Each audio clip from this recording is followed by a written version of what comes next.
What's the young lady's name? I said neither Mark, neither Mark nor Mike. Oh, there's Mike too. Yeah, they're both up there. Suzanne. But Mark's up there. I mean, Mike's Yeah, I up there said too. Mike. See, now you're really thinking I didn't come out right, but you knew I was going to. Technical difficulty taken care of. It's like, goodness, It was just in everybody time, knows. too, trust me. She knows it. This is nothing new, right? May not come out exactly. It's like that police department here in Tarpon Springs. You gotta have a laugh. Thanks, Marty. You give me a good laugh.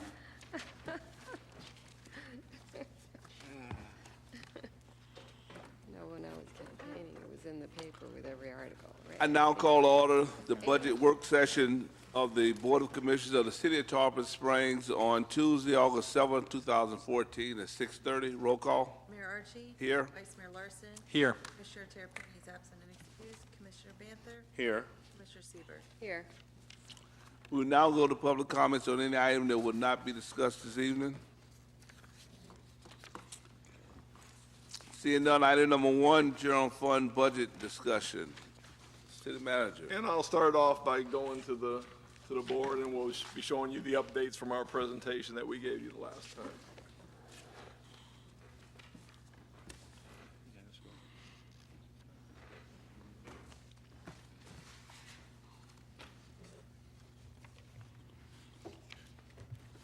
You should have the new ones, and I believe the Budget Advisory Board was sent. Did you get the updates of the program? Okay. And there's also some extra ones up, I believe, by the clerk's office, if anybody needs to look at them. The first change we want to talk about is, if you'll go to about the 4th, 5th page in the historical perspective of the unassigned fund balance. It's not really a change. We had talked about last time a little more understanding of the progression. Some on this board has been here through a lot of these, but it does go back starting in 2007. So the only thing we added here was that middle column that shows us the change in values. As you can see, if you remember the story, in 2007, and I can't take credit for it, the predecessor city manager, Ellen Posvac, was the first to notice that there may be some economic troubles again.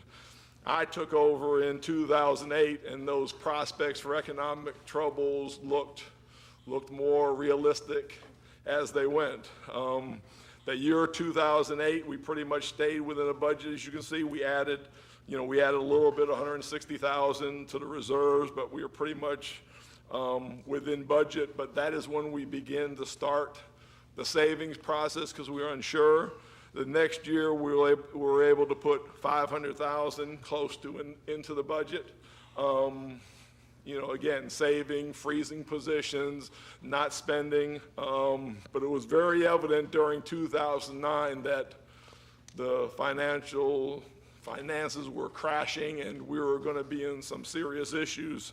So as you see, between 2009 2010, we really had a budget. We had things to do. Obviously, we had a couple years where we were holding back on some things, but we really cut back.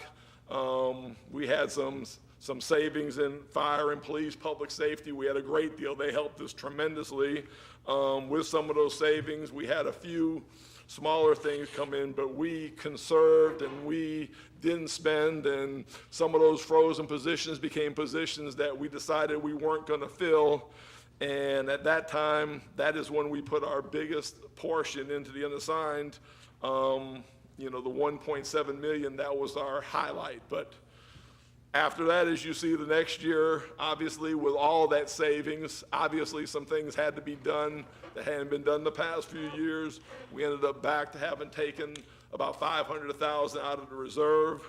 We actually, in 2012, when things were starting to level off, we pretty much had a balanced budget, but again, we saw the financials. Again, we've been building up on things we hadn't done, things we hadn't bought, and it really hit us when we had to go into the unassigned fund balance, and really where we had to make up for that savings in 2010, when all of the effects of the financial downturn hit us. That was the year 2013 where we really had to make the big dent in our unassigned balance, where we took almost $1,400,000 out of that. Obviously, we were able to rebound a little bit, and this year, for your 2014 numbers, you see it's estimated at $651,000. I am very skittish on that number. We have had some issues in both public safeties, fire and police with overtime that have gone over budgeted. I'm hoping we can keep that, because obviously all the charts I've given you, if that rises more, it changes everything for the year. So that's still the number, 651, but I am worried that when we get to September, there's a possibility it could be higher. Hopefully, we'll have some good news. We'll still have a little bit of savings in some other areas in this last quarter of the year. So we'll keep it at that number right now, but again, keeping you updated. All these, as I said before, are moving documents. So if something changes, and again, we'll show you another updated document, you can see how some things can change pretty fast. And luckily, since our last budget meeting, there's been some things changed for the positive. So that's good, but remember, with things from the positive, there's also some things could hit us to the negative. So while we've had a good couple weeks since the last budget meeting, other things could happen. The next thing that updated, and probably the most substantial, is your next page where your 215 budget process overview was. Obviously, that big number is where you always start. Of course, when you budget, everybody asks for everything. That was quickly cut down in July to $786,000, but had no salary increases in it. When we came to you to the first budget shop, we'd had it down to $672,000. But included in that, we had salary increases that averaged 2.25%, and that's where we left off in the last presentation to you. Since that time, we have got that number from the reserve to $502,531. And if you remember my projections, I had projected wanting to get somewhere between $500,000 and $600,000, so we're at the low end. But again, that's the low end right now. It could be a moving number, and not necessarily moving better, can move that way. But we're down to the $500,000, the bottom end of where I said we wanted to be, and we are there, and with bringing up the salary increases from 2.25 to an average again of 2.75. You'll have the salaries probably coming back to you the 1st of September now that we got a better number of what we have to work with. I can start putting that together for you to look at, but we pretty much at the last city managers meeting for the county, it was almost universally 3%, 2.5 to 3% for everywhere. So this 2.75 is keeping us up with almost every city in Pinellas County that is doing raises. That is what they're doing. So this is not adding. This is this ability to keep it up. And of course, getting that figure to the 500,000 was a good thing. If you'll skip 2 more pages, this is how we got there for all of you. This is how do we change and how do we get there. These are some of the things that we added in there. Obviously, we added the 2.75, which made it $330,000 for the raises. Where we came in, we looked at one of the questions that I believe the mayor had was about our investments and return on investments, and we were able to get a look at the 3/4 mark. We were able to get those numbers come in. And at the 3/4 mark, we're able to estimate that we believe that there's going to be a $50,000 increase in that area. So with those figures in, and if the trend goes, that's 50,000 that came into the picture here that you see in there. We also got our results of our liability insurance premium for 2013. Those numbers came in between the last meetings and stuff for $23,000 savings. But the biggest number that came in between the last 2 meetings is our workman's comp premium. And workman's comp premium is always one you worry about, and we had budgeted and thought for an increase. But that premium came in, and we double checked because it was one of those things that you couldn't happen at a better time. You see, because of that, those numbers we got, there was $126,000 to the good side. So how do we bring the raises up a little bit, and how did we reduce the deficit from the unassigned fund balance? Those last three numbers that came in between the budgets, that's basically, along with some more cuts, I think 20,000. Chief Coaching has been working with all the department heads. We've got that up to 50,000 now. And I think pretty much you've squeezed about everything you can squeeze. So this is where we sit, second budget meeting. There's those moving figures, and there's where we are, and the situation we are in the budget. And then just the last page didn't change, but just to remind everybody, as we were talking about projections, this is what we're looking at with, of course, the goal by 2018 to be free from using unassigned fund balances and to have that fund balance at least $7 million. And a lot could change in that time. So those are the updates to the presentation. Is there any questions about just those? I'll go into some of the other questions that we had, but is there any questions on the updates and the numbers? I don't have any questions. I just thank you for the additional information. And as we continue to look at it, the information that you gave us the last time when we looked at the unassigned balance, basically, we're at a point of reversing the trend that started in terms of utilization of it. And when we think about it, it's what the money is there for, is those unexpected times when you have to really kind of dip into some things, the same way we do with our savings.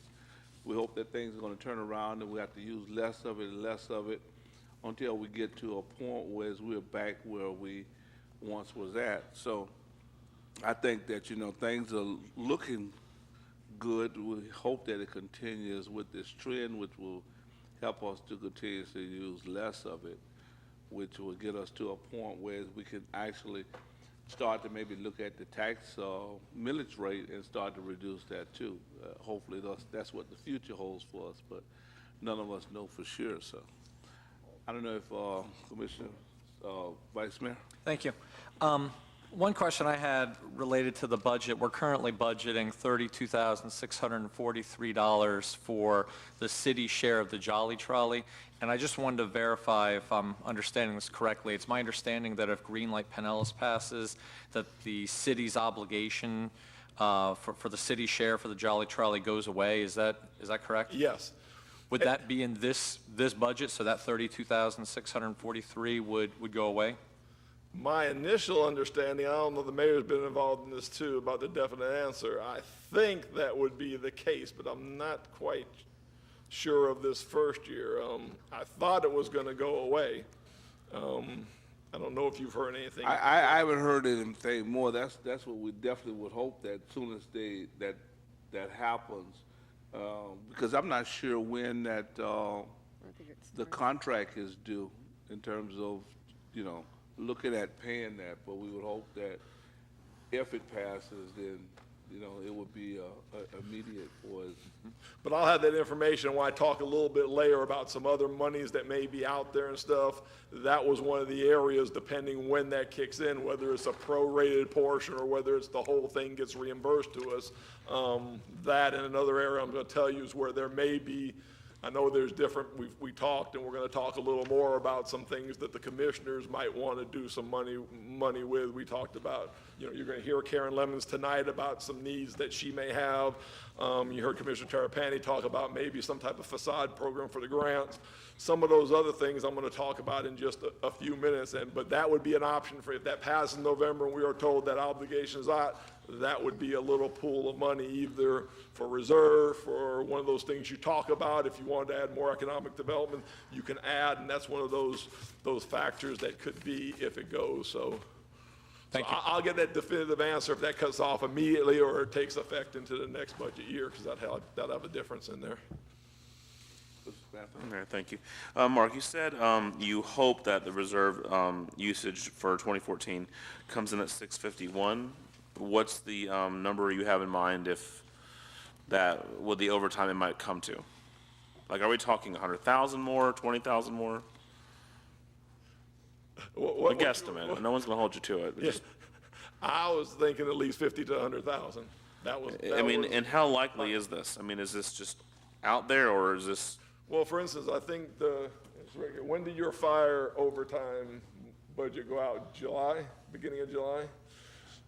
And again, the problem is we've got 2 more months and we got 2 more months of storm months. So that's why, I mean, we get hit by a storm or something like that, then we're gonna fluctuate a little bit, or things going on. I know you've about reached, in August, he's reached his budget. The recent homicides and stuff has really put having to fly detectives up, I mean, just really has taxed it. So, again, both departments are trying to save in other areas, along with, we've got others in the audience here are still, no one's going out there spending the end of their budget money and all, hey, we've got money left, let's spend it. They know, and I've told them, we need to keep to this 651 number because everything rotates down and raises for next year, everything in future years depends on which these numbers is. So we've also got these people, again, I think Paul Smith gave me a chunk of money that he's not going to spend this year, and that's the money that may offset this overtime. So again, that's all balancing to try to keep us close to, so whereas it may not be 50 or 100, if these other departments can come up with some savings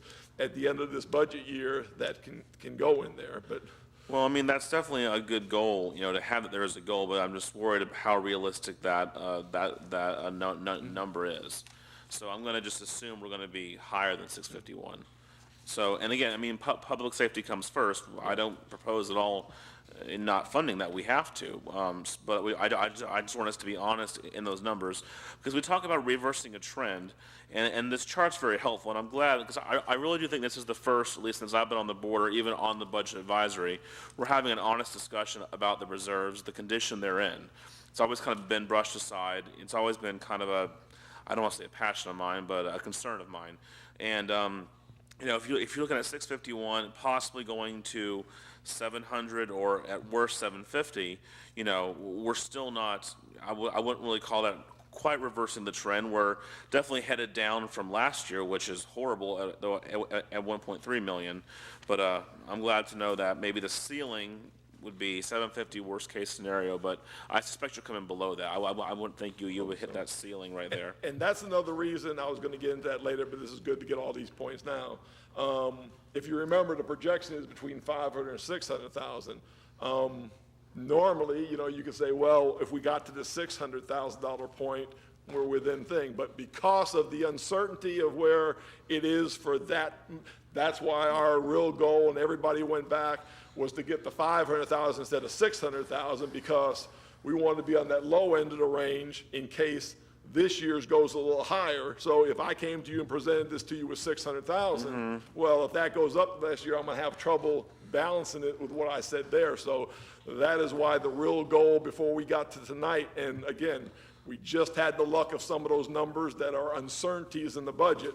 We had 3 positives come in between times, and that really put us over the edge of not being closer, having that 100,000 cushion. So if it's 50,000 more, well, if you average the 2 years, we really were in the middle of taking 550 in here and stuff. So that was the importance of us getting closer to the bottom end of that projection goal than being at the top end of the goal. Because my concern also is, with this trying to get, this is the best budget process I've been a part of, and I don't want you all to think I don't think that, but I just like to be honest with numbers, because if we didn't include the nursing home sale, we would be over what we spent last year. So I think we have to intellectually be honest about that, and that we got a one-time good shot, and thank God for that.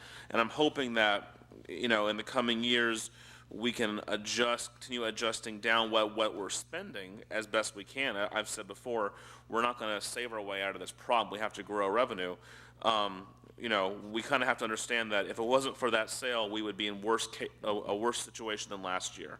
So when we look at our projections, I think we need to keep that in the back of our minds, because right now we can cut things, small things here and there, and it's just uncomfortable. But if I'm just concerned that if this trend continues, meaning our only gradual increase in property tax values, that the cuts we'll be making two, especially 3 years down the road, could be more of an emergency nature.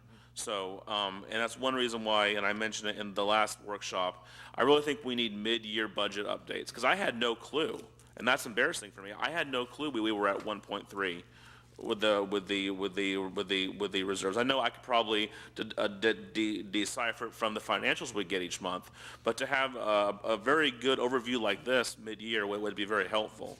So just a few more things. Just one more point Sure. to that with the nursing home, the importance of the nursing home. But I can't emphasize this to, the public who voted for that nursing home and things, and you can ask these department heads out there.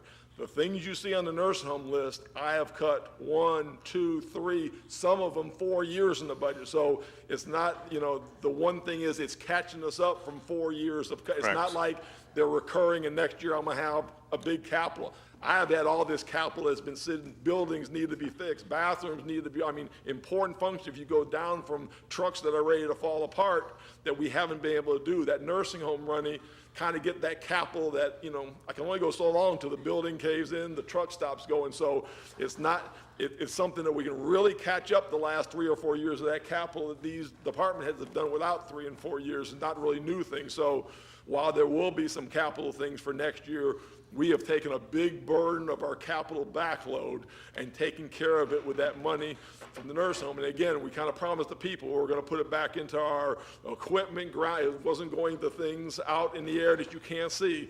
It's going to the trucks that pave your roads, the buildings that you do your programs in, the lands and the parks that you do. That's where we're putting that money back into. And I think we fulfilled that with what we're asking to do within this budget. No, and I was in full support of selling the nursing home, and like you said before, the longer we put some of these things off, the more expensive they are to repair. So at some point, we have to bite the bullet and just do it. These are just some ideas. You don't have to respond to what I'm saying right now, just things I want to put on the record. And then correct me if I'm wrong as well. It has concerned me that we've never really, at least to my knowledge, have we gone out to bid for health insurance. I know it's the Protective Florida League, and we're always very inside that whole umbrella, and that's good, and they've saved us money, but that's such a large portion absent of payroll expense. If you look at at what we have to pay out, it'd be something I think it would, even if Florida League is the best bet, would be at least a good academic exercise to go out to bid for that every so many years. Yeah, and what we pretty much told you when we did the whole process with the clean, everything else, that we were going into a 3-year commitment, but at the end of that 3 years, then we can open it up. I can tell you, we can do a long program, and of course, somebody like me who's been through 36 years of the things, we can do that, but we have to be very careful because many of these employees who've been around here a long time, every time we have gone away, we've had these bids and had low bids, and we have had some disasters in going away from that plan and that cushion, although it's to going out and doing that. We've had, they've either fallen apart and we've been in trouble. I know my last child, it was in the middle of a premature birth when there was changing. The insurance company we went to, because they low bid, I think it was called Augustine or something, St. Augustine, whatever the insurance was, because we wanted that lower bid. It was so bad on employees that I'm sitting there with a baby in an incubator and not getting paid. It was just a disaster going back. The other thing you get when we have a history of going to other places, they lowball you to get you in, and then the next year 30%. And when we come and talk about those presentations and tell you that, we can go back into history, and Jane can bring you all those disasters of, yeah, you go out and bid and you get that price from one year, but then you end up getting killed next year, or your benefits go down. So it's a process we probably need to do and look for in 3 years, that we say we may go out and look at other things, but we really got to analyze it and look at it, and sometime the best and lowest deal for the employees that you're thinking there aren't that. But that was kind of the plan, and that's what we presented and we did last year. Yeah, we should lock in for 3, but then it may be a time for us to go look and see what's out there. But that umbrella of the league and administering our plan is really you have to look at the value of the safety net for these employees that being under that and stuff. But it is something that we had said that we would look at when these three, we're going to the second to the third, that we would look at as we got to the end, and other options, not only clinic-wise, but for health insurance, that would maybe the time to do something, look at everything else out there. And again, we'll know, because some of these people that come at a lower price but will only give you a 1-year commitment, or won't give, well, you won't give us 2 or 3 years that these rates can only go, you know, you got to, even if they're reputable companies, you know, you got to watch it if they're only. Well, and I understand that my business of 9 employees, we go out to bid every year. So, and I know about the rates, how they get you in. But I think that wouldn't be a good steward of city funds if at least we're not going through that process. And I by no means suggest we go with a low cut rate carrier. And I think our HR department's fully competent to vet those people. But I think maybe the league is the best bet. My personal opinion is, though it's high, but maybe it is. And at least if we go through that process, we can know for sure. And maybe if it is a few dollars higher, but it's a better plan, and we have the clinic, which I hope to get an update on. It's been almost a year soon. That is the best bet, but I think we should just do that. But Yes, again, that was in the, we talked about last year with that clinic and stuff, when this way early, and we'll do it way ahead, because it's going to take some time, maybe 6 months ahead of that ended up, that's when we'll start. well, we need a good year of numbers to know for Yes. sure. I don't want to rush that. Yes. And also, with the 99% expenditure of the 2015 budget at 220, what was last year's, if you could remind me, that we didn't spend? That we know how you budget 100%, but you're only, did we save any? You know, last year we had a goal. We didn't save any. We had no. Have we, I mean, I assume this is how we grew the reserve fund way back, correct? When you'd budget and you put the brakes on, rightfully so, thank God, when you saw things coming down the road, correct? But, so that's why, you know, I've never, the past few years, held much, I don't want to say faith in that no one intends to do. I know we'll try our best to do that, but, you know, I think we have to kind of factor in that 220 number in the back of our minds for a deficit. If the past 2 years we've not done that, but hopefully this year we'll be able to do that. And I think, Yeah, and let me give you an example that could come up, and I'm going to talk about it a little later, because one of the questions, I'm not sure it was here, but it was a commissioner question between budget time asked about, you know, what salaries were open, if there's any possibility of those. And I'll show you there really isn't right now, but as we go through the year, there may be some positions through attrition. Obviously, no one here wants to go, but through attrition, there may be a position. One of the things all the departments are going to do is every position comes open, we really need to look at it, and before we fill it, is that a position to come open? If it's not, if, say it's a $30,000 position, obviously benefits are 30%, so all of a sudden, if it's not, there's $42,000 towards that 220 because we've come to it. And again, I'm going to tell you in just a minute, because my list is over there, you know, what we have open, and I don't think anybody's going to want to freeze or eliminate the positions that are open now. But there's one example of what their charge is to try to get for their, is one of them is positions. If a position comes up, some other things come up. For instance, if something comes up, you know, $20,000 budget item, if for some reason you don't need it, then that's kind of put in the bank of the 220 bank. It's kind of like a bank where we're going to try to put things in that we find out during the course, January, February, March, we don't need. It's not just take it and do something else with it. That needs to go to our 220 to meet that 99 obligation. That needs to go towards there. That's kind of our game plan. and I mean, I've said it before, we're a full service city. I want to maintain that. And I've said before that, we're at a staffing level where I don't think we can cut much. There's open positions that we need to fill. So it might sound good to say, oh, well, we cut 20,000 from Department A for this position. What damage did that do to the public by not having that position in there? So, and again, that goes back to my whole theme for this is I don't think, we're almost at a point where we're not going to cut our way anymore to savings. And I think that we're going to have to find new ways of revenue. And hopefully the annexation plan that we approved on first reading this week, make it easier in the future for things like that. But, you know, that'd be one area where we do need equipment, though equip Miss Lemons with anything she needs, because that's the only way out of this. You can't cut much more and be a full-service city, in my opinion, and make a serious difference. And again, for instance, we just did very shortly Furman Chevrolet, who's expanding and doing things. That's a chunk Exactly. of money coming in. There's a money on the positive side when we're talking about these figures. That's just one example recently of something that's going to be an impact to our tax base, you know. And again, and so thank you for all this, but I just do stress again that if we could have this update mid-budget year, maybe, I don't know, would it be February, March, perhaps? That would help too. Thank you. Mr. Evans? I'm okay. Let me continue from the rest of my stuff. I just want to say great job, and I do have some questions later on, Mark.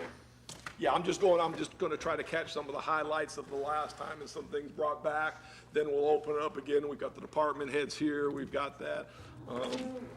Let me get to those positions I talked about. Really, right now, the question about open positions, obviously, you're talking about open positions in the general fund because we've got a good number, probably 11 positions, but, you know, they're in the enterprise funds. And as you know, all the enterprise funds are going well. The only real positions that anyone would have, if they're looking at, that's open, you have you got a police communications dispatcher, a crime scene technician, and 2 officers. Obviously, I don't think anybody on this board is going to want to cut those positions. We've got the 2 recreation specialist position. Obviously, if we cut one of them, we're going to cut recreation programs, and we don't want to do that.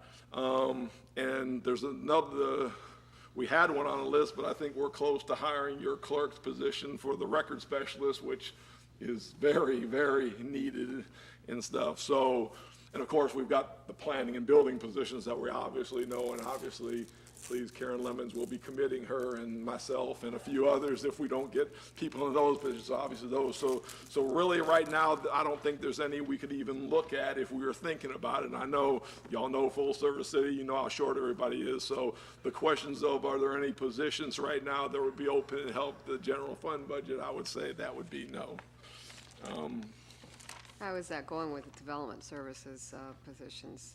Are there, Well, we're in the process of screening the planning positions. I'll probably be coming back to you next meeting, talking about the building director position, which, as expected, is not yielding much coming in, but I've got something I need to talk to you about, and I'll do it next time, but, or the first one in September. But the planning process, we've got Mike Crawford, we've got Dave Healy involved with us in screening. We've got applicants for both planners positions, so we're actually, as fast as possible, going to try to fill those, and even filling one will be a tremendous relief to all of us, you know, trying to do things. Mr. Healy's been a relief, because as usually happens when you lose the planning department, at the time we lost them, we were in we could get by portion, but of course then immediately the racetrack where the Wawa was going to be on 19 and Klosterman, all of a sudden their racetrack's ready to take over for Wawa, and they're coming in with all these plans. And we've got some other places, all of a sudden we had a deluge of people start to come in, so that really put that thing, well, we just got a few things to get forward, that all of a sudden speeded things up, but utilizing Mr. Healy until we get these things done is really pushed things along. His expertise can do a lot of things towards that end, so we're there.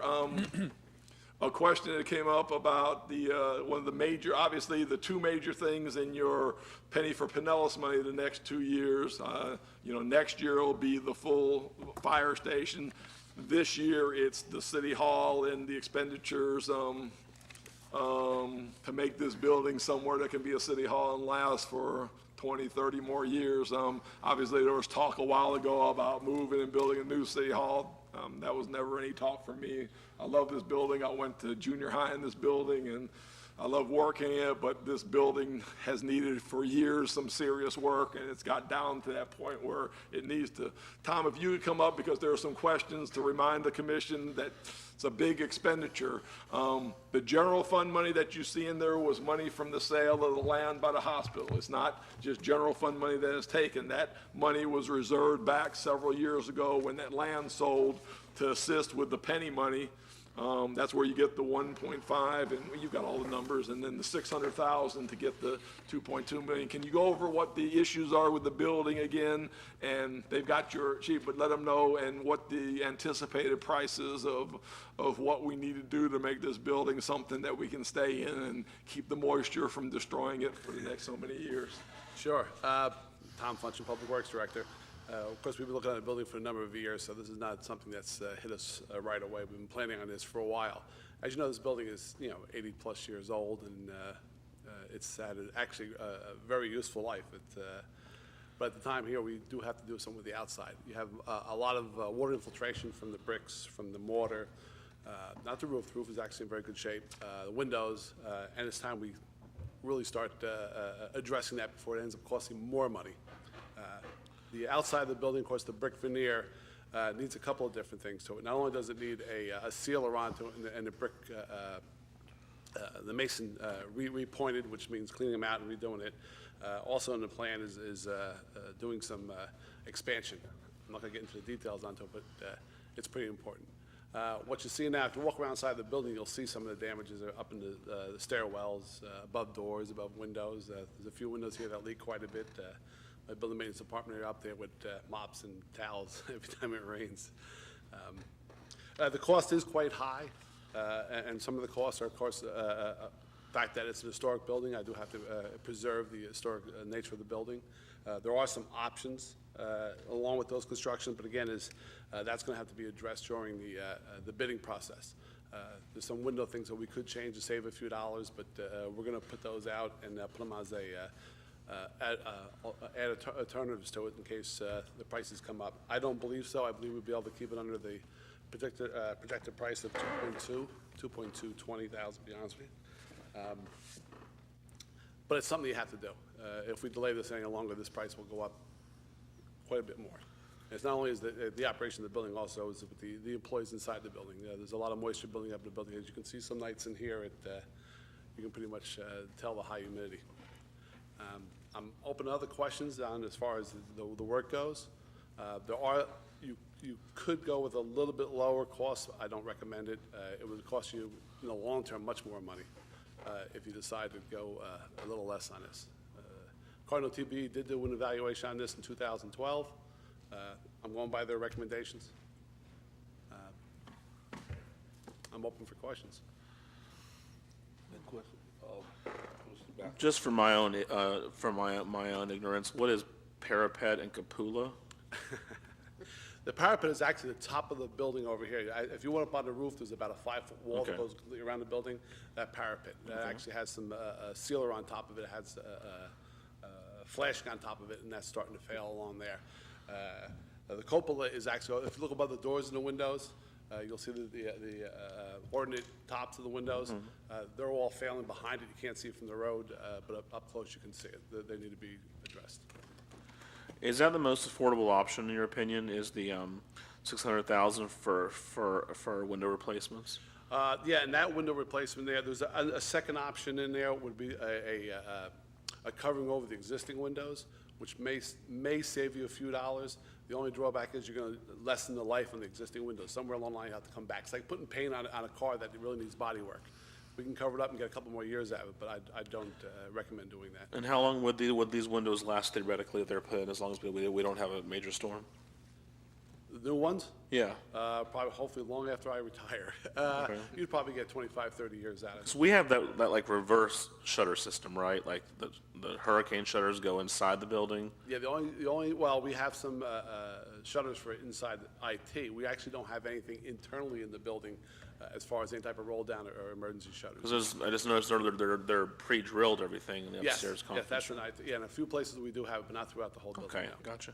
And I suppose this contingency on the bottom somehow does match what we hope to save in the budgeting, so that might be a more manageable place to get that number from, because this is a finite project you can manage. No, I love this building. I didn't go to school here in Tarpon, but and I'm a little bit too young to have gone to school here anyway.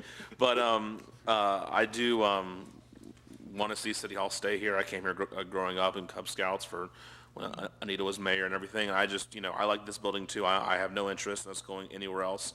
So I realize we have to bite the bullet. Hopefully these repairs, because they are substantial, thankfully we can use penny money for most of it, that they will last long and then provide City Hall a long life. But I'm very intrigued, but yet happy to see that 220 contingency. Hopefully we can manage that, maybe get like that update in that mid-year budget to see where that stands, because I think that could be the only place we can really manage that 99% at. Thank you. Thank you, sir, You're welcome. for Thank for you. right now. Right now. The next thing I want to call your attention to, and before I bring Karen up, the next thing I will do is bring Karen up. Obviously, you wanted to hear from her and some things, some possible needs to keep in mind on expenditures. If you look at the before she comes up, though, I need to show you the capital improvement program, capital outlay update I gave you on the podiums. If you will look on page B3,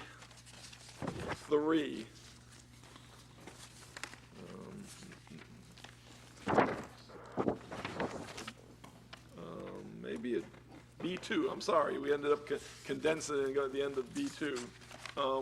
We have brought that number down to $647,700. What that means, and I want to, kind of emphasize, again, everybody talked about some projects. I really don't want to put this out as a feeding frenzy for everybody in the public who's got something we want to donate for, or agencies we donate for, one double we donate for, but that is an availability of money from the nursing home that's increased from 28,000 to just over 50,000 that is there and has not been placed somewhere.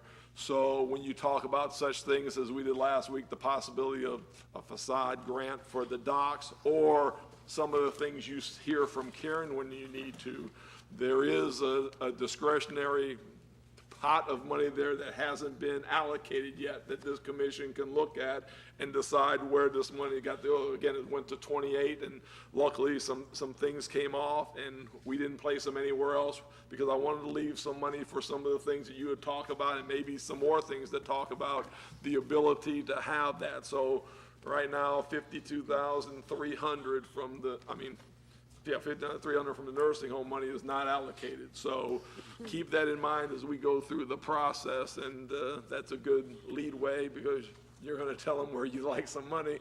Karen's going to come up and tell you about something. It was asked about what her needs were and what some of the ideas. So I think the appropriate thing is to bring her forward so you can hear what the mean city manager hasn't budgeted for her yet. No, and I didn't include everything either. Just trying to be realistic with what we need. And I appreciate the opportunity. There's a couple of things that, we have a lot of tools that we're already using. We've got a good program and plan in place. I've done a lot of outreach through the CRA survey that we did this past year, through the Merchants Association, talking with the downtown, and actually throughout the city, our business owners, our property owners, and then other cities and what they're doing with their CRAs. So there's a lot of thought that's gone into it. There's a couple of tools that we can use. One has a budgetary impact. We've been talking about incentive programs. And the other one would have a non-budgetary impact to us, but would be an incentive for our developers who are coming in, and that has to do with our reviewing and permitting processes. But first, I'd like to talk about the incentive programs. We've got the facade grant. There's $37,000 in that program. It's been very, very successful. I think you all know how successful it's been. And so we would like to be able to provide some funding to that if possible. I currently have 4 pending and potential facade grants that are out there, 4 different property owners who I've talked to that would like to utilize the grant, and either they're planning on doing it or they're thinking about it. And then that's in addition to the downtown signage program. Those are the black wrought iron projecting signs that we started on Hibiscus Street for the Hibiscus renovation. And that went so well. Now we've got other merchants in the near downtown area who want to do the same thing. And when we went to the HPB with that program, HPB unanimously endorsed it. They loved it because there's a lot of signage downtown that, you know, it's very eclectic, if you will, and these signs kind of put things into a more uniform manner, and they look very nice. So that's some things that are still pending. And then some additional incentive programs that, you know, I'd like to suggest and discuss. The first would be a revitalization grant, and I call it that because it would be a grant to help revitalize our historic buildings.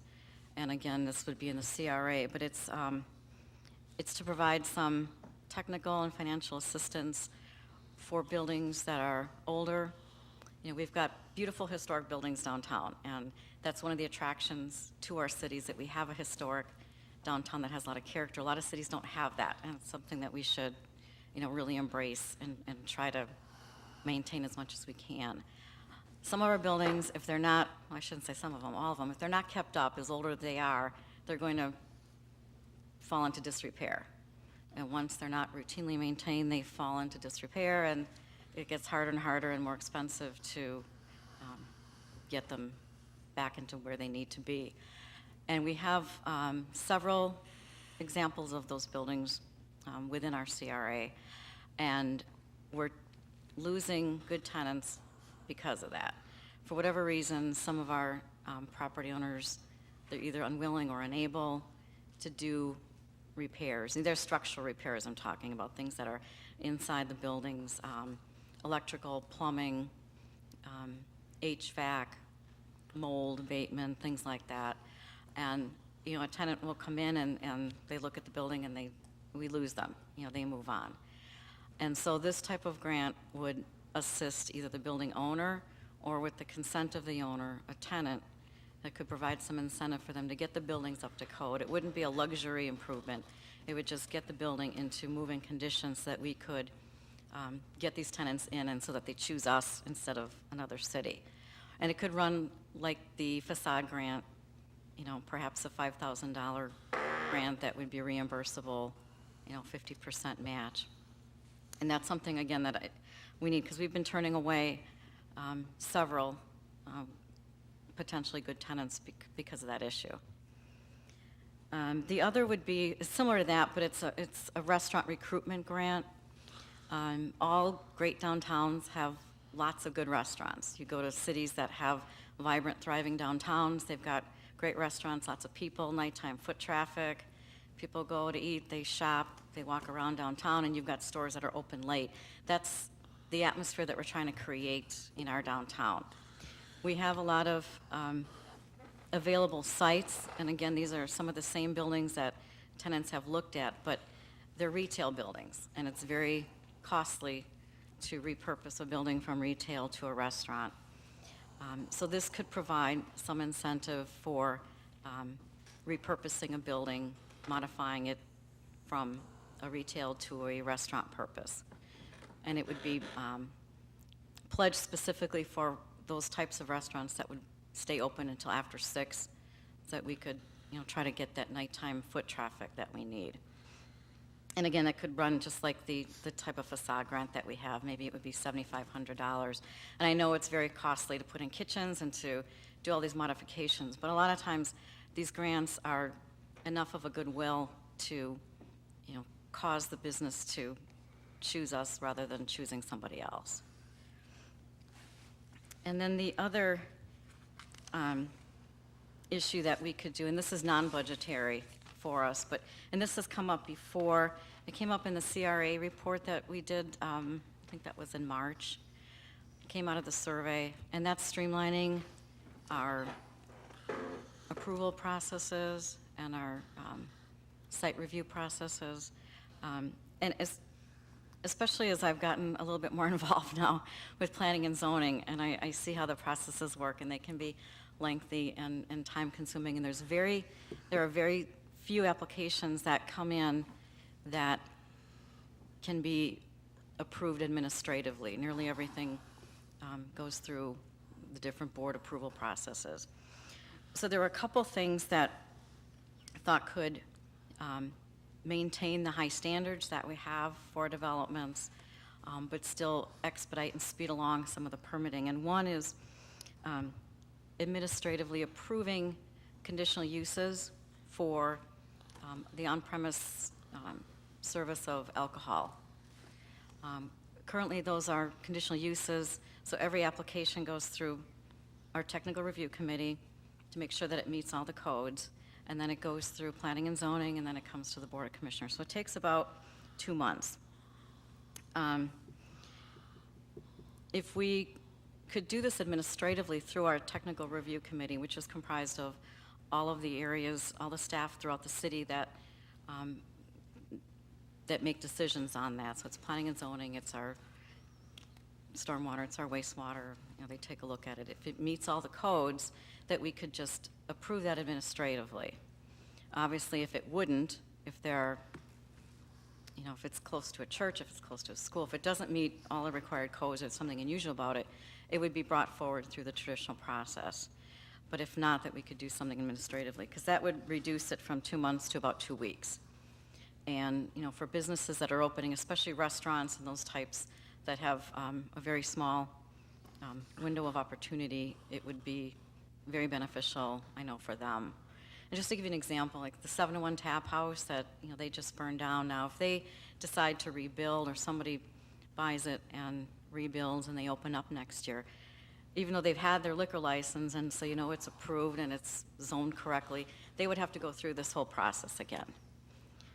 And we've had some others like that when the restaurants close and then reopen. So that's something to think about. And then the next one is our development review processes, and that would be for site plans that are permitted uses by right in their zoning districts. For those types of plans, they go through, you know, the traditional process.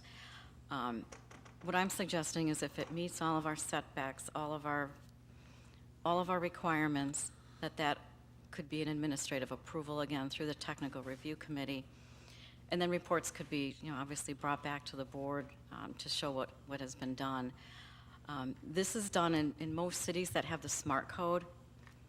Specifically with the SMART code, it has very strict requirements for each zoning district and what you can and cannot do.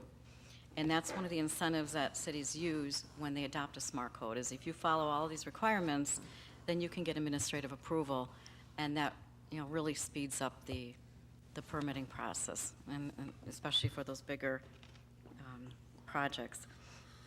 And again, if there's any easements, variances, setbacks, anything that, you know, would have to require further review, would be brought to the board.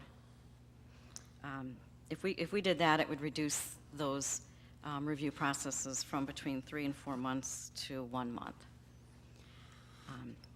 And, you know, I know we want to maintain our high standards and do our developments correctly, but if we have our zoning code in process, which we do, and it requires all of these things, and if they're following everything, you know, we might want to consider doing some of those administratively. So those are really the issues that I wanted to bring forward that for discussion. I mean, there's lots of other things that we could do, but these are the things that are, I think, right now could help us most in the short term as we work through the budget. Is that it? Yeah, that's it. Thank you for bringing those forward. I try to focus on the budget things simply because with some of the administrative things, it probably would still be best for us to wait until we're back up to speed for as planning is concerned. Some of those we've kind of talked about.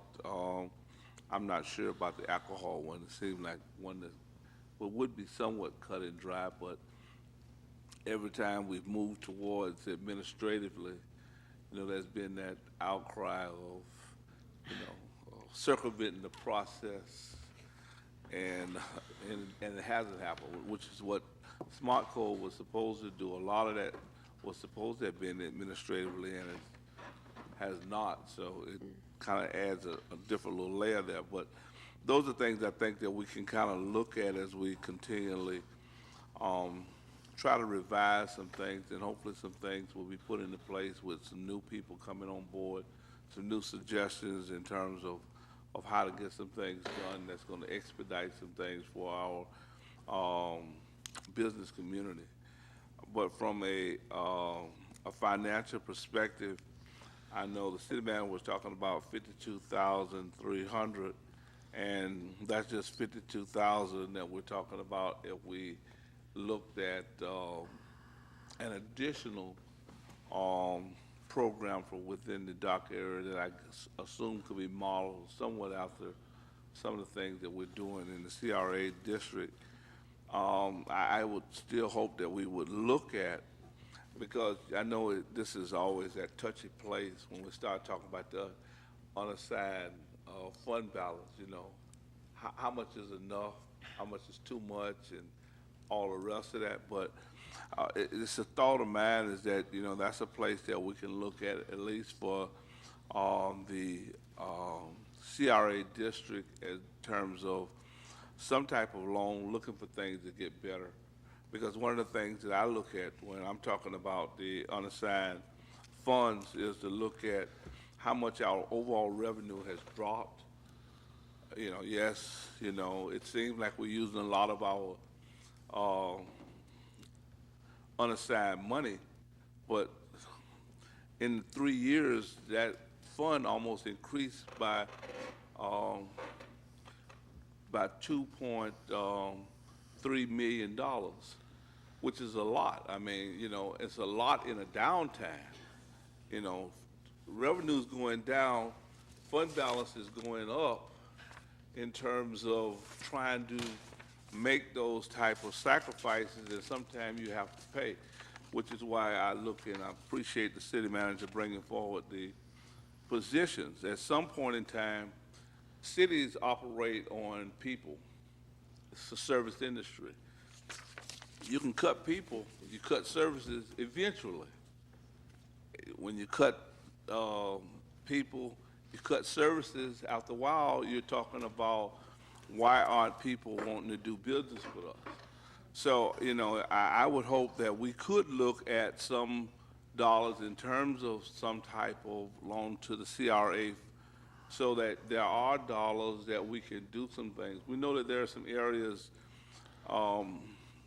downtown and around that we need to give some assistance to as far as some things happening, or we'll be like we was with the property that we ended up foreclosing on and now it's vacant, and we're hoping to bring somebody in and enter that we can prevent, enter that we can encourage some things to happen so that we can have tenants in those places. Going to help to make this into a better city, which is going to attract other businesses overall to our city. So I do appreciate some of the things that you brought to our attention, and I would hope that there is some real consideration of not just this money here in terms of utilizing some of this to put over there, but to look at utilizing some of the unassigned fund balance. When you think about that, the fund balance right now with all of the downtimes is at the same level basically that it was at in 2007. If you looked at that, you know, it's almost in a sense a miracle that it would be at that rate, since we haven't had to as a city look at any layoffs and other things that other cities have gone through in this downtime, looking for a recovery. No new revenues coming in, not just from a thing, whereas the development, well, a lot of the revenues that was building on this thing was coming in because investments was at a quote unquote an all-time high. Money was coming in there. Money was coming in through property taxes. There was a lot of different places for revenues to come in. And then all of a sudden, all of those was cut off, and we're still basically at that same rate. So no matter what anybody say about the fund unassigned balance and not, you know, using it, we're still solid financially. Yes, we want to stay there, but going through the downtimes and rust of that, and we're still at that point, I think that, it's nothing to me that, 100,000 or something like that cannot be used to supplement what we actually don't have in CRA to try to continue to utilize some of the grants, programs, incentive programs that have been working, which will give some additional dollars, because I don't think that we're talking about, and there's no mechanism for it anyway, for any loan towards what we're proposing down at the dock area. We're talking about really just putting some money aside and then utilizing that money.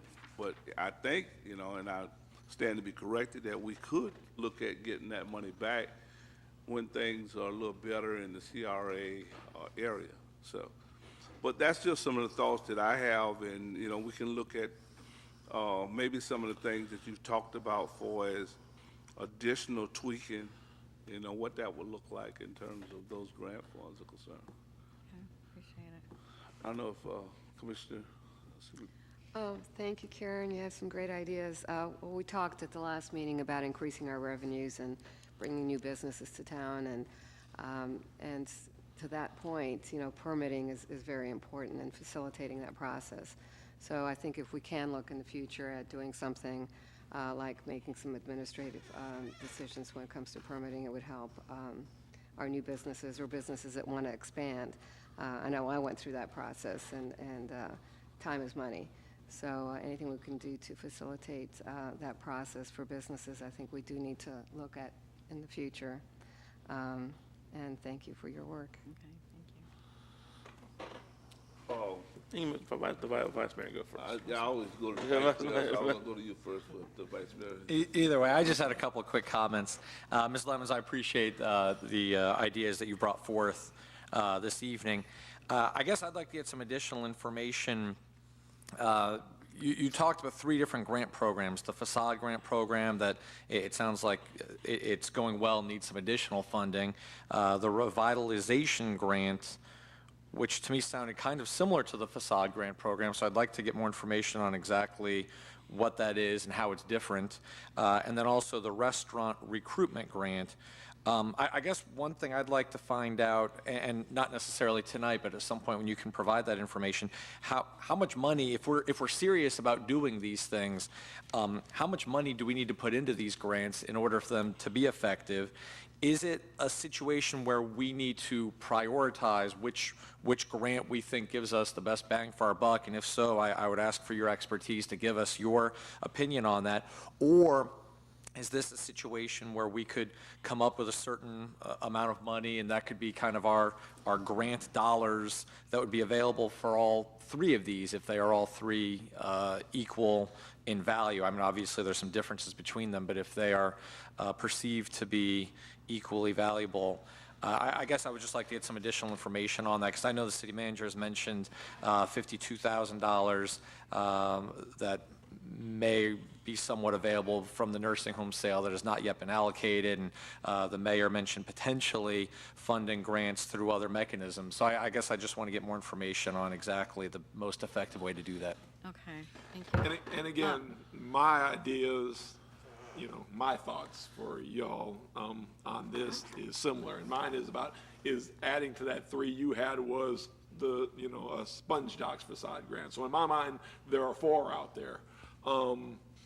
And my suggestion, that's why I said I don't want to put a feeding frenzy. We've got 52,000, because if you ask me, and again, when you add other money and stuff, you're looking out to a bunch of people who made some serious cuts. But the one place where that money would be valuable is in some of these different programs. And again, how it's distributed, whether it's 52,000 and then, there's a limited split between the programs, or if for instance, to me, one of the most important ones is the restaurant, because of one of those conversion downtown to one of those go-to restaurant places and stuff, and especially one that maybe stayed open towards the evening, to let the stores stay open in the evening. To me, that ranking is more important, and maybe those take a priority, but that's the start of the money. And again, remember, as we talked about, And of course, you know, the reserve, some other money, but those are some things like that could be a start money for it.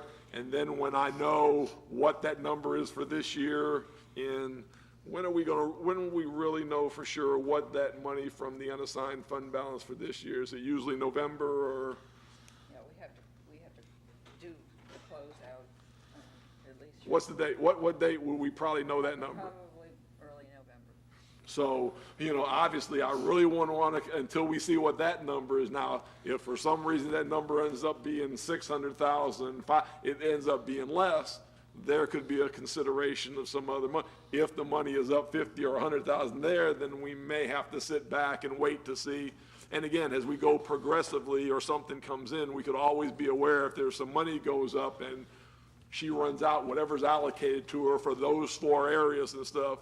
Obviously, it's not going to run out right away, but if they run out in March of the year, then is there other monies available from other savings that we could add money to? That may be the approach to putting money towards it now. When that money starts to run out, has some other opportunity within this that's given us better numbers, given us, for instance, when we go to that mid-year update and say, hey, we've just found out our revenues have gone up another 20%. It's a pot of $40,000 more, and they're all some part of it. Let's throw that back into the 4 grant programs and increase that money. So that would be my thoughts about how to do it as we watch where those numbers go and where we end up. And that's where we would put that to keep increasing these things for those four important areas and stuff. And that would just be my thoughts on, as we have talked many times on this and stuff. Yeah. That was kind of my ideas. I'm sorry.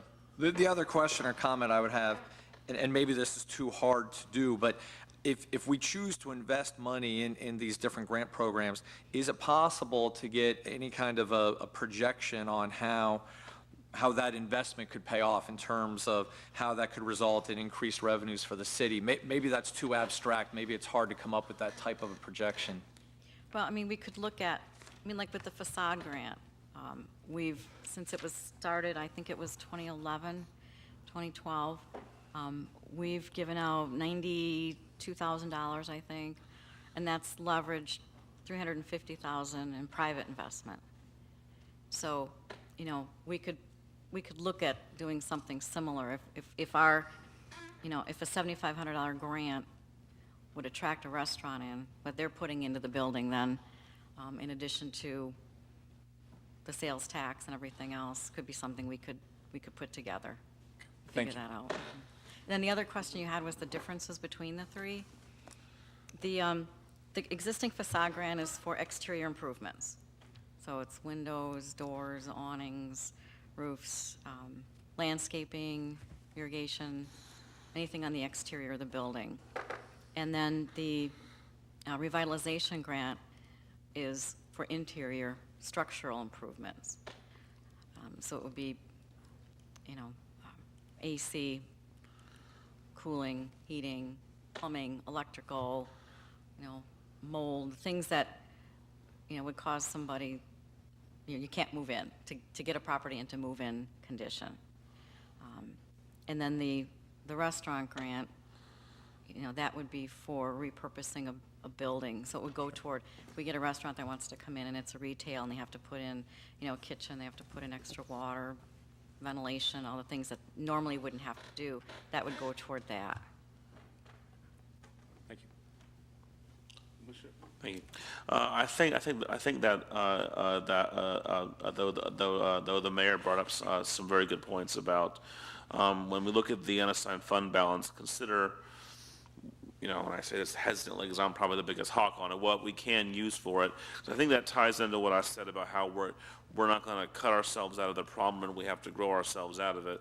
And if we have to invest to do that, I'd be willing to consider something that was conservative from that. So as we analyze these things, these different incentive programs, and as the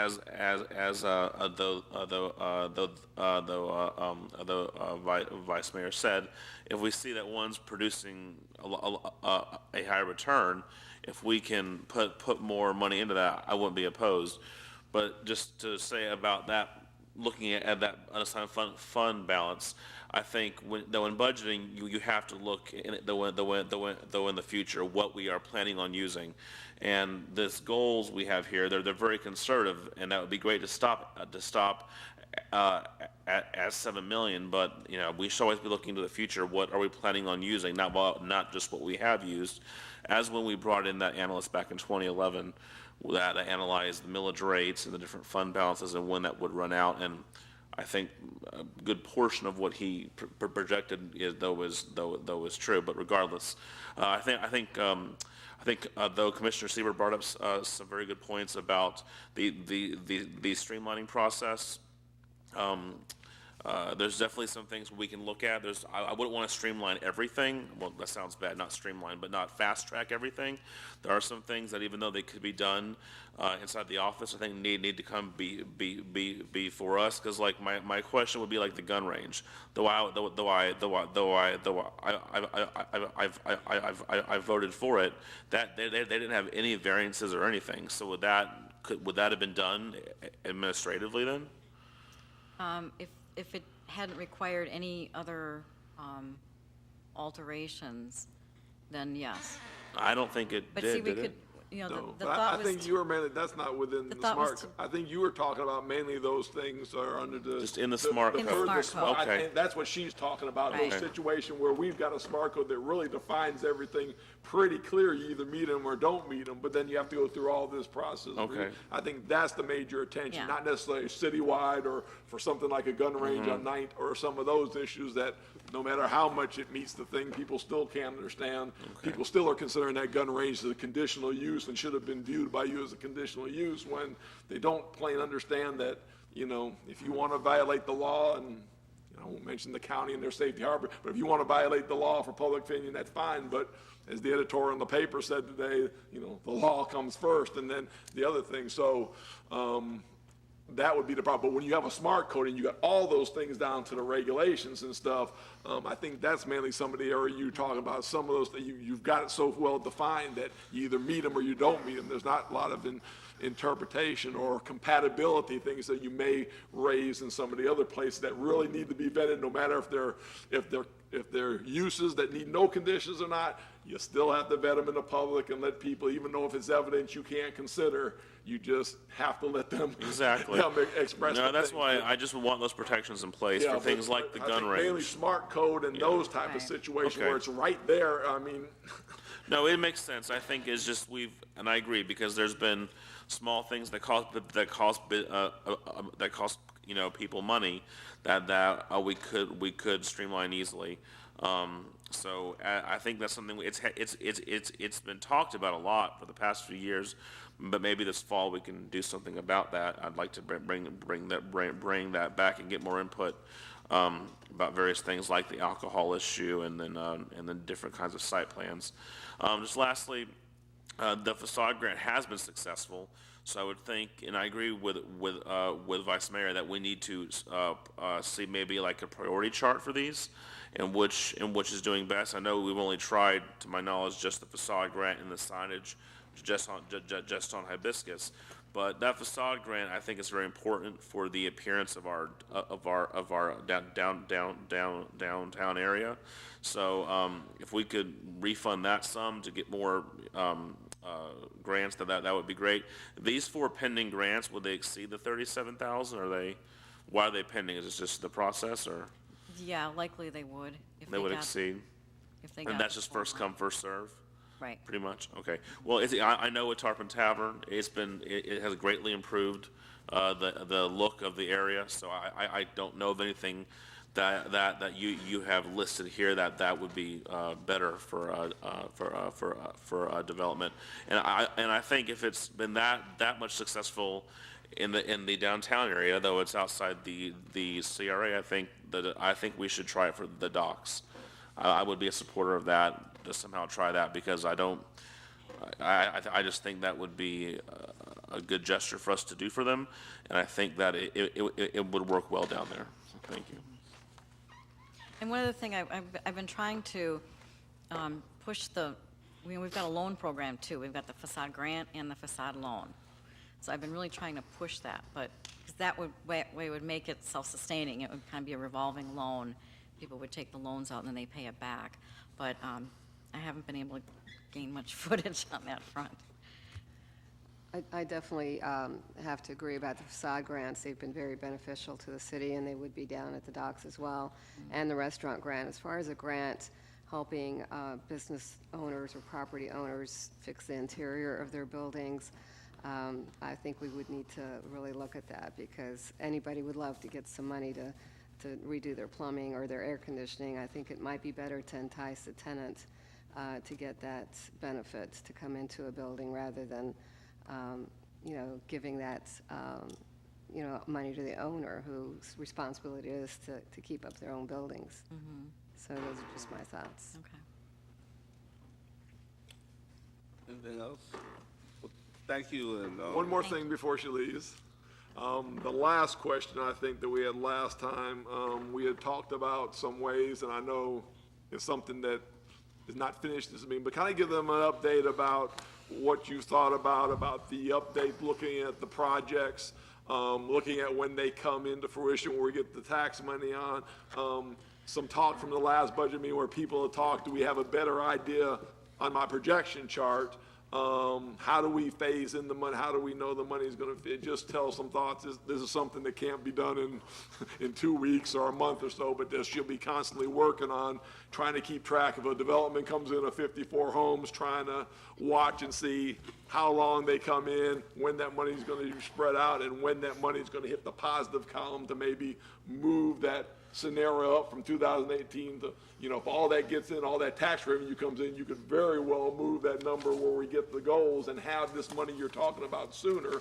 But again, if they take 5 years, 6 years to put the 50 or 100 homes in, then obviously that money you always see it a year and a half later. So just tell us some of what you've been thinking about plotting that, and that would be one thing where you talk about the mid-year updates and stuff. That's somewhere where we could where she could give the update for, okay, we've seen this many come in and stuff, so probably in, not this year's, but next year's, we may see 20 more thousand revenue for Anclo Key, 50,000 from Callista K. That would be part of the regular updates you talk about. Just kind of talk about some of your thoughts, because that came up in the last budget meeting about you looking at that and plotting it. Again, a lot of it's projections, so. Yeah, and we tried to, what I did is I looked at the residential projects that have been permitted already, so that we know that those are going to be definitely coming online. And the ones that haven't been permitted but are going through the process, and a couple of them are speculative, so I excluded those from any of the equations. But there's 5 of them, Callista K, Riverview at Tarpon Townhomes, Brittany Park, Tarpon Key, and Keystone Ridge are all underway.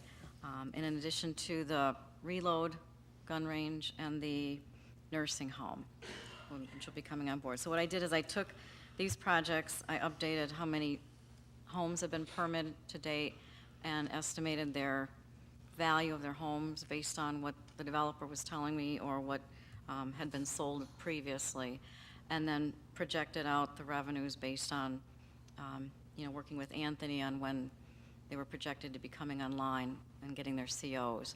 And so in the year 2015, we're estimating Callista K should be finished. The balance of Callista K is being sold. The undeveloped land is being sold.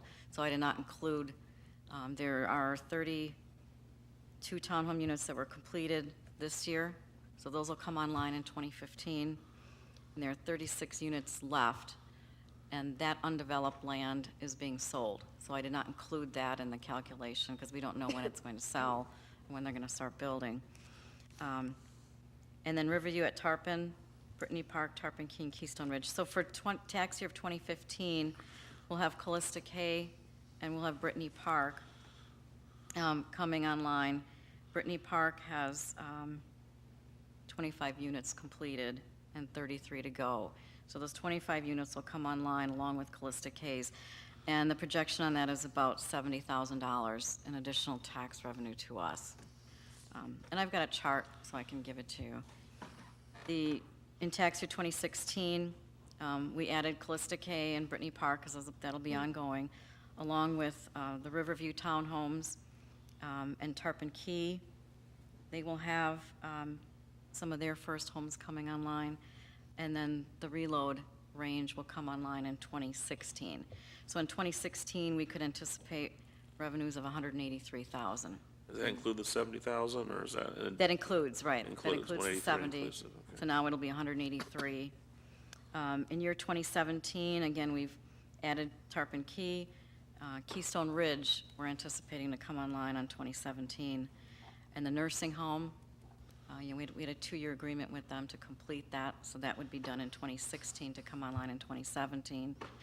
And then Bayshore Heights, I included them because we are getting toward the end of that, so I included that as well. The total then, including the other two totals, would be 286. So that's 286,000 revenues in 2017. In 2018, it would go to 377, and then in 2019, 475,000. So that's the cumulative total. So by 2019, if these projects all come on board, and they are permitted, so we should see this. And again, it's estimating some of the home values, but this, again, does not include 7 other subdivision developments, and it also doesn't include 6 other commercial projects, like the Forbes property. Didn't include that because that's kind of difficult to, hasn't even been built yet. And then some of the other renovations, the Levy Plaza, the Tarpon Lanes, the new Dunkin' Donuts, that's going to come on board, but those are more renovations, so it's kind of hard to give an estimate. I was trying to be as conservative as possible, following the finance director's guidelines. But again, the key is, again, going back to your updates and stuff, this is almost, she's going to develop it almost like this document, where it's going to be a running document. So the next time she comes to you, and we'll get this in formal form and get it to y'all, like we have these that are not. When we come back in 6 months, it'll go again, and we'll see the update of those numbers. And again, it's a running tally, and this thing comes in. If a surprises comes, if something comes to the Lowe's property, obviously that's going to pick those numbers up and go. So again, that's something I think you're going to see regularly with us, to keep you on that update mode, to see how those revenue, because obviously those numbers there affect everything you see in my chart, and when that's going to come about. So she's going to be running a running tally of it, and have it available, so you can kind of see the projections of the future as best as we can estimate it and go on it. I have a quick question. Mayor, may I ask a question? And this is excellent news, and it is optimistic, and I assume you're being conservative in your estimates, obviously. So that would be very encouraging. I think this is the prime way to grow ourselves out of the problem we're in.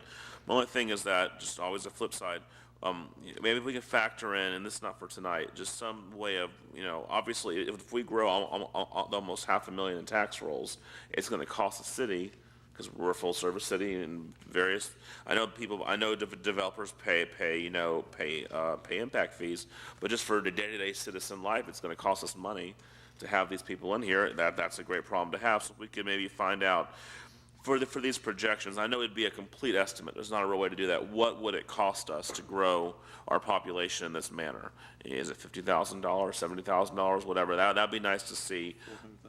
Well, yeah, I hope not. To kind of, maybe put that number in perspective. Talking about like additional police protection, fire protection? Well, just that. I mean, just, that many more water accounts. We have to hire more people in the clerk's office. Just a very broad estimate, nothing specific. Just an estimate. Maybe just look at some national average for a per citizen increase.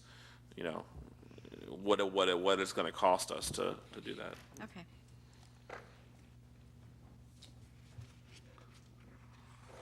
Thank you.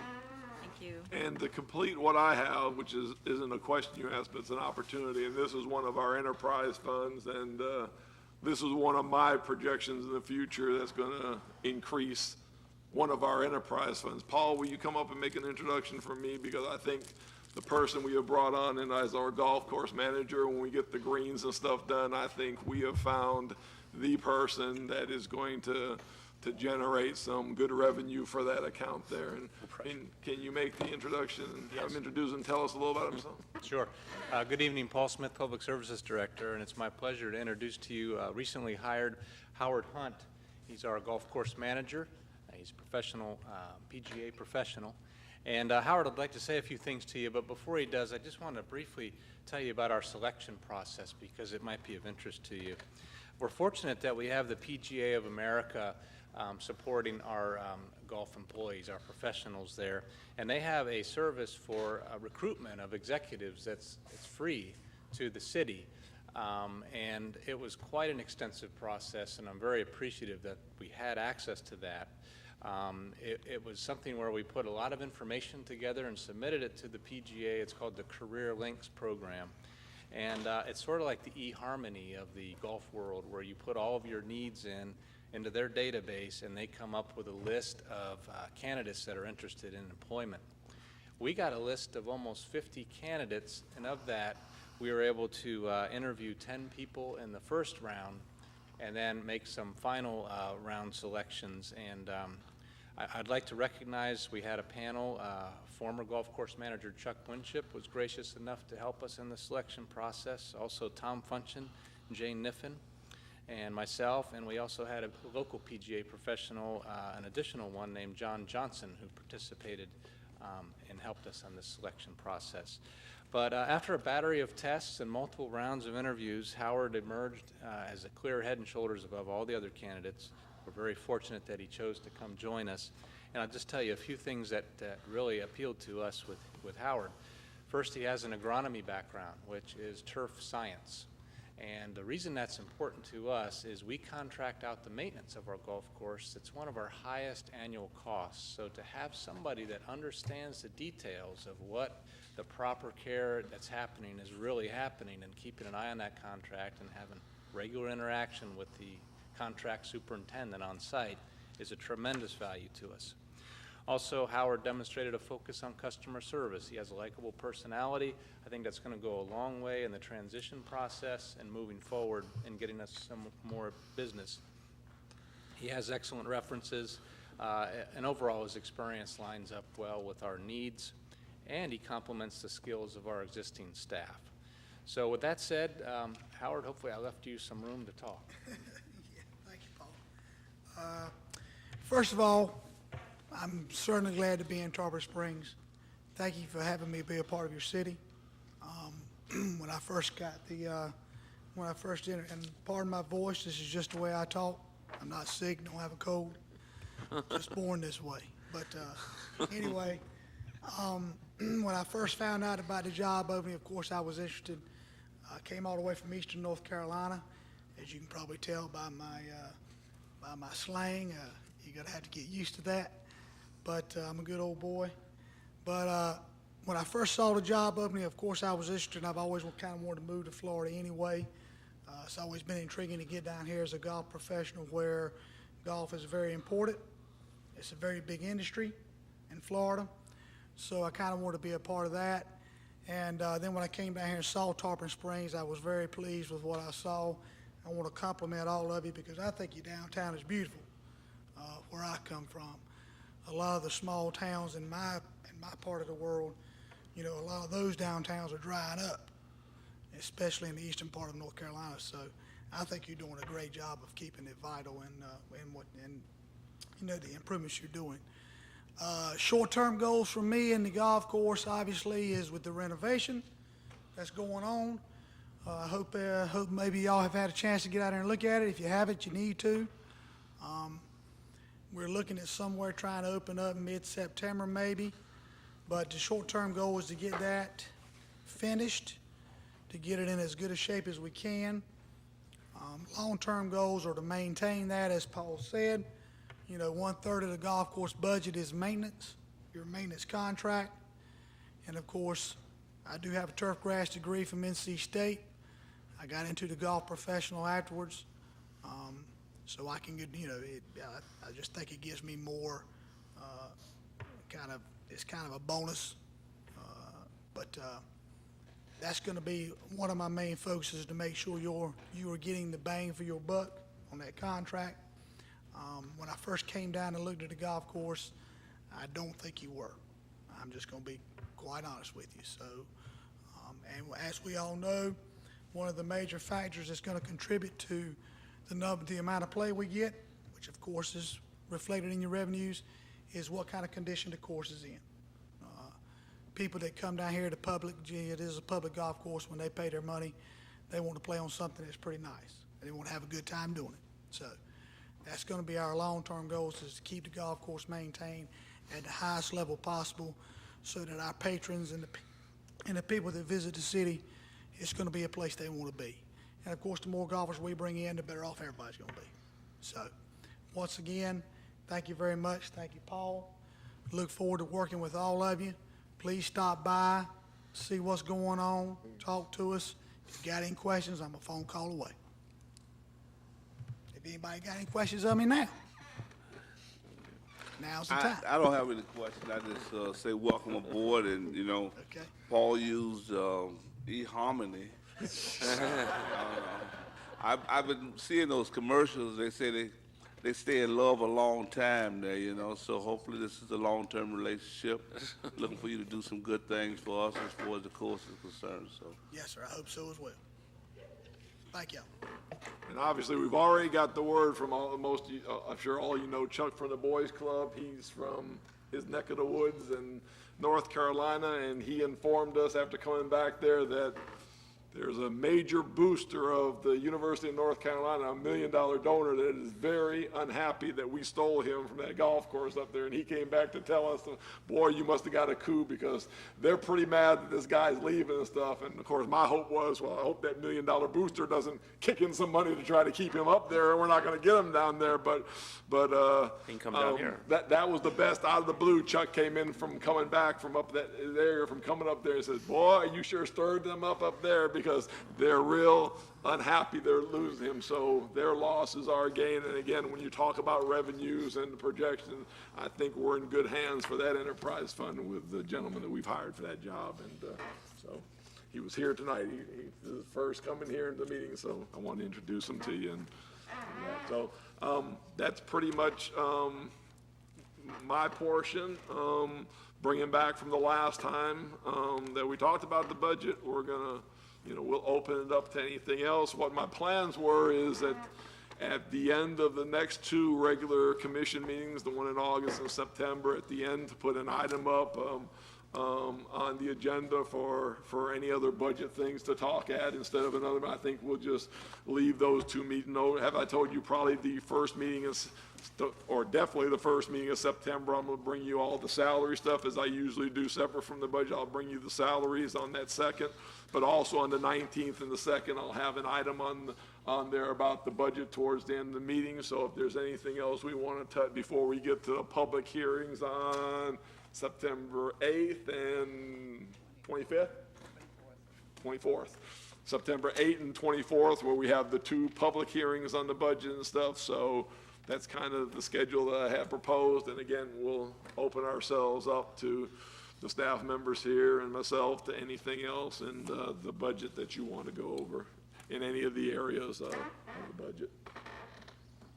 there's something in one, how, Commissioner Siebert, do you have anything that? No, we talked last time about giving Karen the tools, or more tools, to help her out, because obviously we all agree we need more revenue. And I did have a question as far as, I see her budget is fairly small, and she doesn't have much as far as an advertising budget. And what is the city's advertising budget? And can we use budgets from other departments to help Karen out? Because If you look, that budget is in non-departmental, which is at the very end, the other page, at the very end of your budget, you'll see in non-departmental, that is where, for instance, the brochures, the event things, the things we do in the newspaper, where Allegiant Airlines. Page 152. 152. Okay. If you see that, I got page 12. that money there is it's That's just the in a city's different place. advertising Yes. budget then, yeah. Yes, which obviously at the meetings, the merchant, that's where all that money we're advertising. It's not in her budget specifically, it's in that. So it is, it comes from. Yes, the and we other- have not touched, in all the cuts and stuff. In fact, I told the our meeting at the Tourist Development Council today, we talked about that, and because they're always concerned about that money, and of course, they heard about all the cuts we make, and I did assure them there was no cuts yet. I said, obviously, it's a yet, but I told them the presentation tonight was gonna be pretty positive of where we are, that we had not made cuts in that advertising budget, although that, that would be the one place if you told me you need to cut more, we could cut there, but of course, you know very well the consequences of what we did and, some of the great things such as the Allegiant Airline ad and some of those things that we're able to do with that money, what value it bit to bring people in. I know So- the Merchants so- Association is So they were calling for happy to that. hear this, that budget, and again, you don't see it in Cary, you gotta go to that portion and see it where it was, but that so far in all these cuts has not been touched or cut yet, so. Okay, yeah, that's just one place. I see other cities, and I wondered if we've looked at other cities and what their advertising budgets are and what they're doing, and if it's making a difference in bringing in not only business, but tourists and people to their cities. And we talked about the IT departments, or our website maybe needing some changes. I sometimes get emails from other cities like Palm Beach or Dade City, or I see advertising from other cities, Visit Florida.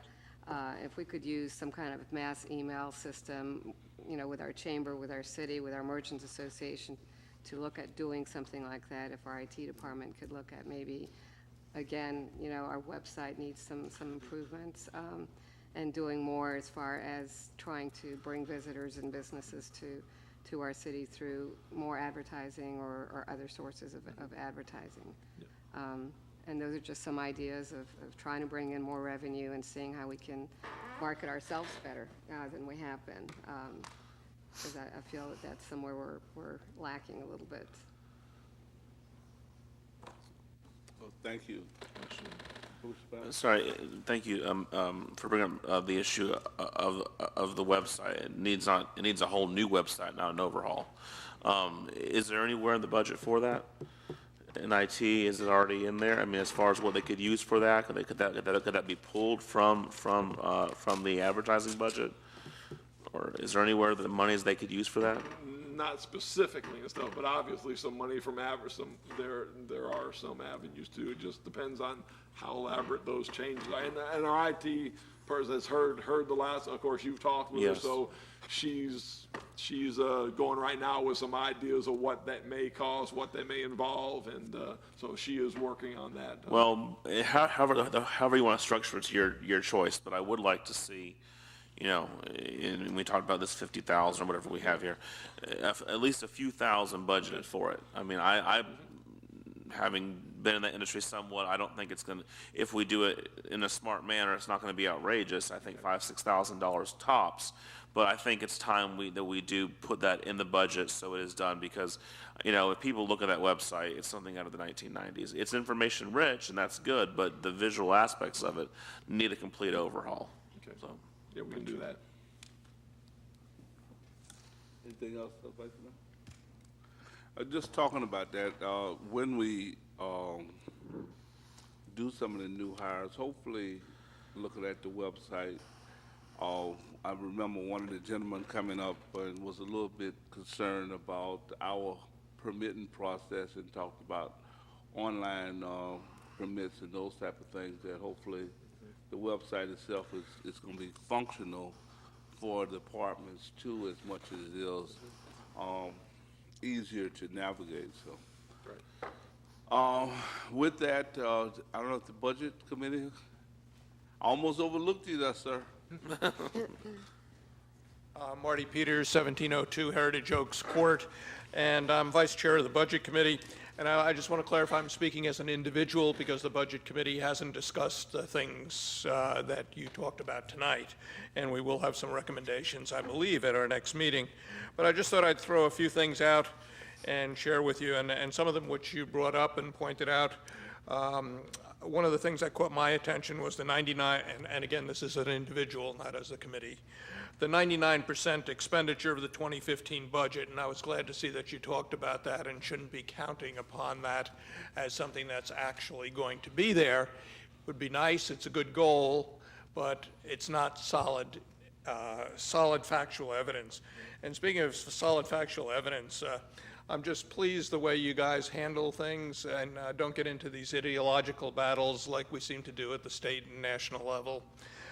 Because one of the things that caught my attention here, and I know Obamacare is not part of our health care program, but if you listen to all of the stuff on cable TV for the last however many years it's been about Obamacare, the world was going to come to an end and the costs were going to skyrocket.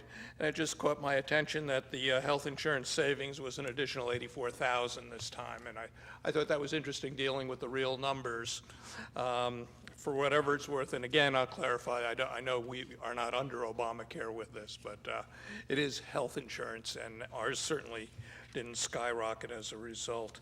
The other thing I wanted to ask about, this goes to Tom Funchen.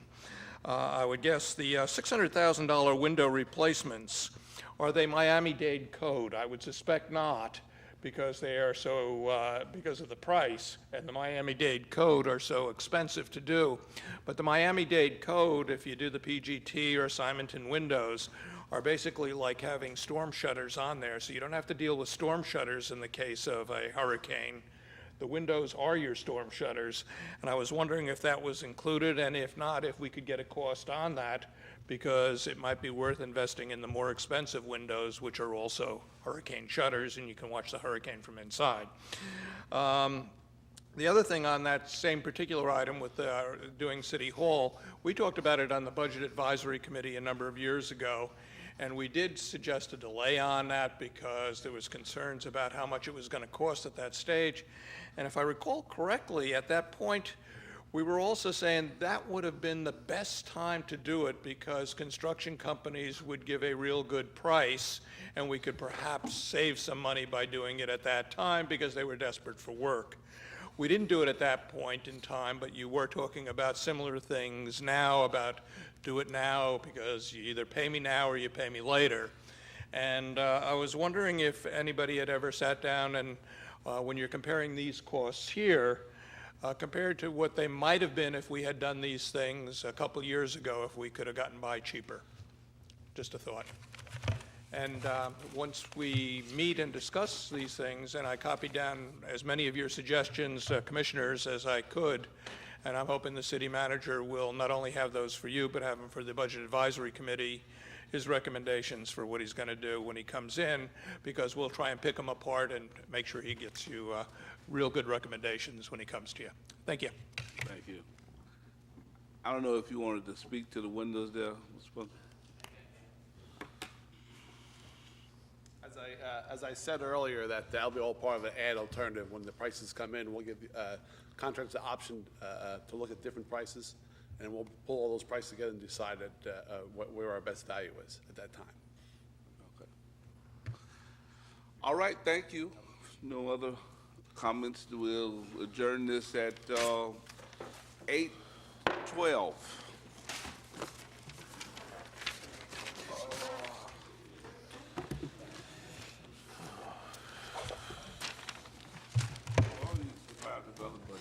I'm exhausted from it. It's for the preparation. The preppers to kill that recipe. Hey, how are you doing? It's not easy. But I know, listen, I know y'all were saving lots of money on this thing here, you know. It's fun in that committee. You know, we had to get this. Yes. I spend it more on air conditioning. Oh, yeah, well, It is cool. It's cool. I thought maybe it was because I didn't have my So? tie on. Well, I came in with a good, figure, so That's good. is this your? I'm sure that overhang helped. That made a big difference. So you can't sit outside in that heat. At least I would. No, I keep wanting. I'm not a late night person, but I've seen the pictures and my friends go and they seem to like it. Missed You too.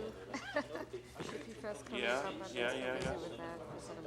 Yeah. The organizer of that Hippie Fest is coming up, so I've been extremely busy with all that stuff.